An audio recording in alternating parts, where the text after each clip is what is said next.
इस वीडियो में हम अवकलज के गुणन के नियम अर्थात प्रोडक्ट रूल को पुनः देखेंगे, जिसे हो सकता है आपने कुछ समय पहले ही पढ़ा हो, तथा इसकी सहायता से हम खंडशः समाकलन अर्थात इंटीग्रेशन बाय पार्ट्स के फॉर्मूले को निकालेंगे अर्थात उसे डेराइव करेंगे, जिसे वास्तव में आप प्रोडक्ट रूल का व्युत्क्रम भी समझ सकते हैं।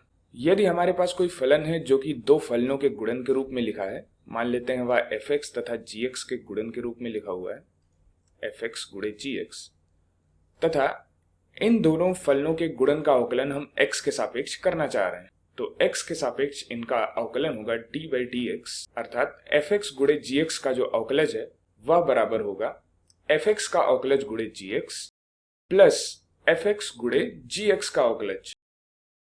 यदि इस समीकरण के दोनों तरफ हम एंटी डेरिवेटिव अर्थात प्रति अवकलज लें तो हमें बाईं तरफ मिलेगा fx गुणे gx। फिलहाल यहाँ हम नियतांक अर्थात कांस्टेंट के बारे में नहीं सोचते हैं, इसे हम अभी के लिए अनदेखा कर सकते हैं। तो बाएं हाथ पर हमें मिलेगा fx गुणे gx जो कि बराबर होगा f' गुणे gx के समाकलन के प्लस fx गुणे g' के समाकलन के। चूंकि यहाँ हम इस पद का फॉर्मूला लिखना चाह रहे हैं अर्थात फॉर्मूले के रूप में इस पद का फॉर्मूला हम लिखना चाह रहे हैं, तो हम इस वाले पद को दोनों पक्षों में घटा देंगे।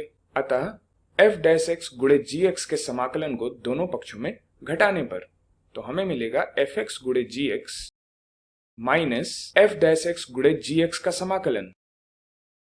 यह बराबर होगा fx गुणे g' के समाकलन के। इसे और स्पष्ट करने के लिए हम दाएं पक्ष को बाईं तरफ तथा बाएं पक्ष को दाईं तरफ लिख लेते हैं। बाएं पक्ष में आ जाएगा fx गुणे g' का समाकलन, यह बराबर होगा fx गुणे gx माइनस f' गुणे gx का समाकलन। अतः यह हमारा खंडशः समाकलन का सूत्र अर्थात इंटीग्रेशन बाय पार्ट का फॉर्मूला लिखा है। तो यह फॉर्मूला बताता है कि यदि हमारे पास किसी फलन का गुणा किसी दूसरे फलन के अवकलज के साथ है तो उसका समाकलन हम कर सकते हैं। तो हो सकता है ये फॉर्मूला देख के आपको लगे कि यह बहुत काम का नहीं है, क्योंकि इसमें हमें अवकलज भी लेना है फलन का, बाद में हमें समाकलन भी करना है। लेकिन अगले वीडियो में हम देखेंगे कि यह वास्तव में कई चीज़ों को सरल कर सकता है जब आप किसी फलन का प्रति अवकलज अर्थात एंटी डेरिवेटिव ले रहे होते हैं।